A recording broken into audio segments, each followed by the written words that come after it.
Sawadee Cup. Sawadee Cup from Spooky and myself for another Thailand Tuesday here. Welcome to the Funky Pod. It's been a while with the Thailand Tuesdays. Kind of a mental health break for a while, a bit stressed, bit crazy. But now back here, and I thought, well, I haven't had like a hardcore mental breakdown, but it was just like too much and didn't feel like being on camera or recording or something. Then I thought, let's talk about it. Let's talk about some mental health stuff. And again, I didn't have a breakdown or anything, but I just did lots of research over the past 2 or 3 years. Also, if you read my Thailand-based related website, MyThaiOrg, for example, I have a few in-depth articles on mental health in Thailand. And I thought, hey, I didn't talk about it on the podcast yet, so why not also talk about this on the actual podcast? So, because mental health issues are obviously a thing. We all know that. We've seen it in the media and so on. We have mental health days and whatnot.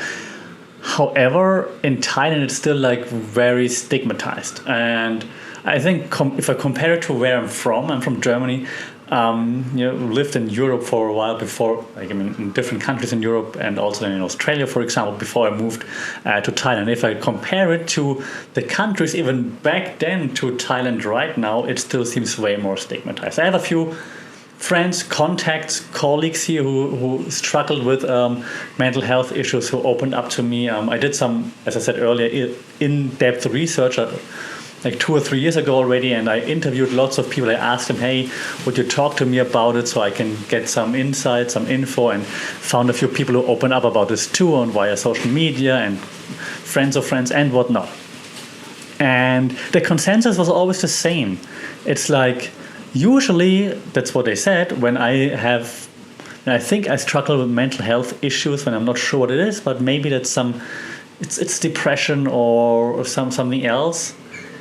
Then usually friends, parents, teachers might say, just shake it off, right? Just shake it off, take a day off, and then that's it. Or what I heard many times, and I don't want to make this a big religious podcast, because that's quite difficult to talk about here, of course, but I heard people saying, like, just maybe make merit so it's going to go away, pray more to make it go away, which might help if that's for you, but ignoring that mental health issues are a big deal is, of course, a problem. Or just ignoring mental health issues per se could be a problem.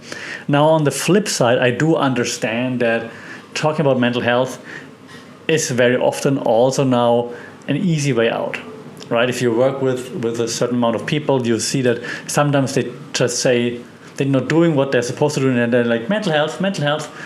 I understand. So that it's unfortunately becomes something that's been used as an excuse very frequently. It doesn't matter, however, that not many people suffer from it. And the way you suffer from mental health issues can be vastly different. And I'm not a doctor, so I'm not going to act as if I know everything. I'm just trying to highlight that, right? So mental health issues, they vary, right? We have so many different kinds of mental health issues.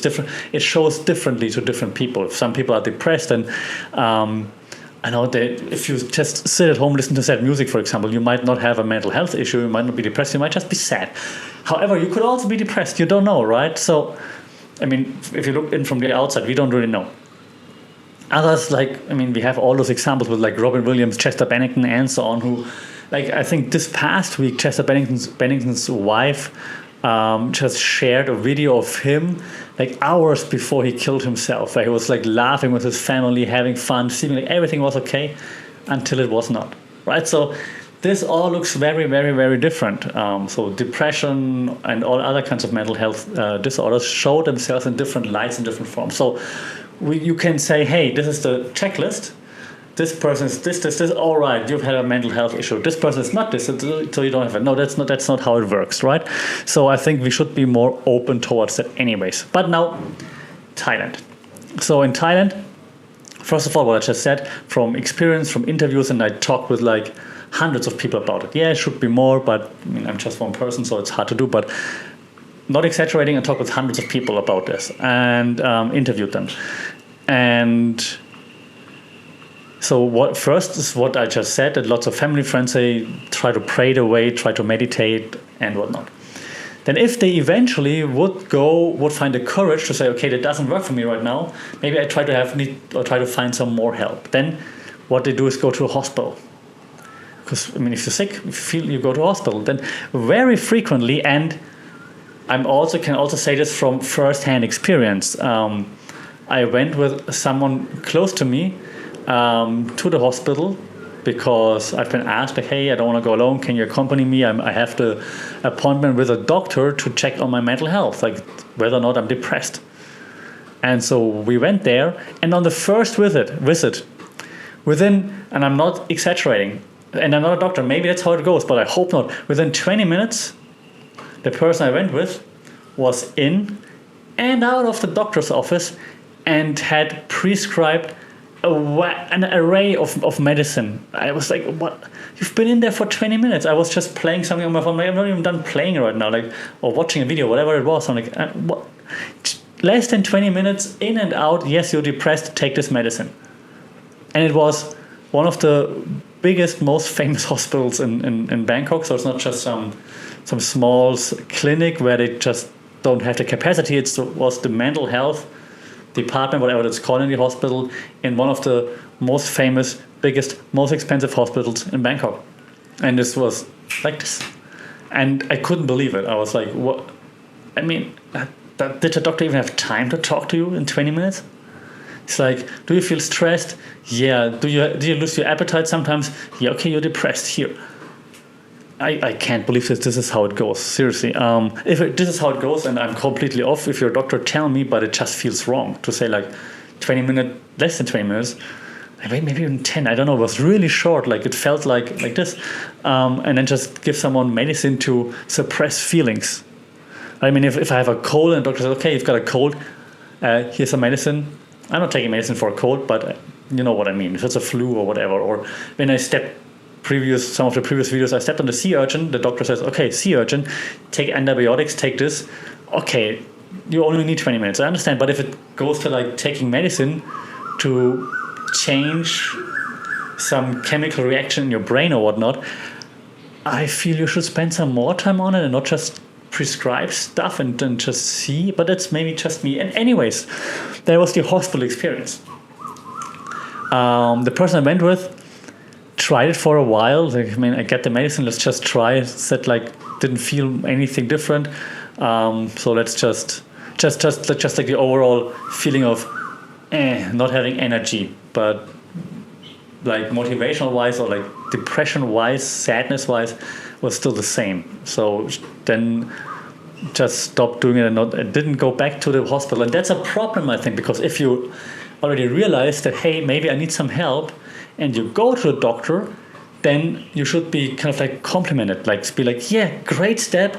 Now you're here, let me help you. You shouldn't be like, oh man, now you're here, take the medicine, go away, right? Because then, like the person I went with, it's not going back anymore. Maybe it's getting worse, but it's definitely not going to go back because like I just go there, they just give me some different medicine. I don't want it. What the hell? They're not really helping me. I'm not going back. That's a big problem, in my opinion. So this needs to change. Not saying this is everywhere the case, but again, big, famous, very expensive hospital in Bangkok, it was like that. I also have other friends who, for example, then went a step further. They said, was non-Thai friends, so but living in Thailand, saying, all right, I don't want to go to the hospital. I heard about this, not going to go there, but going to try to find some professional help, like with a counselor or something like this. So there are counselors in Thailand, obviously in Bangkok, and I had friends doing this. It's very expensive, but I got at least 2 friends who said it really helped them just to talk things through. Problem is, not covered by insurance, at least not as far as I know, not by their insurance at least. And yeah, the stigma, like, hey, where are you going? Like both of them, I know from sports, different kinds of sports, but from sports. And both of them only told me and because we're close friends, they're not telling anyone else. Like they only tell their closest friends. And if someone asks them, for example, in the locker room, like, hey, where are you going later? Or where are you going to? Do you have time tomorrow? They would make something up. They're not saying I'm going to the counselor or anything like this because of the stigma still attached to it. So that's also a problem. At first, the stigma, of course, like, hey, you're crazy. Why are you doing this? Who needs that? And so on. And it's not only like male, how's it called, toxicity. Not a native speaker, sorry, but it's not like, it's like generally speaking, like generally in the society here, especially, it's just like a stigma. So it doesn't matter if like male, female, or whatnot. So that the problem here now for me is, and I'll try to wrap it up here, is simply that even if you're trying to get help and you're like, okay, I realize I need some help, it's really hard to get it. First, if you go to a professional counselor, freaking expensive. Also, just a step to say, I need this, I need to find it, because it's not easy to find. And if you Google it, it's not that easy to find. Yes, you will find results, but not that many. Then, yeah, why isn't it more supported from insurance and not the government? The question is how much should the government be involved, but okay, whatever. The biggest thing, that's why I'm still hesitating on it, is like when I think back at being at the hospital, how they just treated it. And I also heard this from a few others that I interviewed. As I said earlier, I interviewed, and again, not exaggerating, I interviewed like hundreds of people. And I heard this very frequently, that they said this, that the hospital just gives them some medicine, just go away, try this. If it doesn't help, come back. And I thought, well, maybe it's because it didn't went to a good hospital. But now that I went to one of the, again, most famous, biggest, most expensive hospitals here, I was like, what? I can't believe it. So I do believe everyone who said that. And that's a problem. So why don't we try to support people who say, I need help more? I've seen it also with others who can get, if they're younger, get still pressured by parents like, no, you're not depressed, you don't have mental health problems, just fight through it, just do it. So if someone, because it's not easy to say like, hey, I think I need some help. It's not. We all know it's not easy, right? So why, if someone does that, why don't we try to support them more? Why isn't there a supporting system for people who think they suffer from whatever it be, anxiety, depression, bipolar disorder, whatever it might be? Like, wouldn't it help the society to figure out what members of society suffer from, to help them, to make the society better in the end? So yeah, that's a bit of a somber note here in the end. Usually I'm trying to be like more uplifting and stuff, but it just felt like I had to talk about it for a little bit.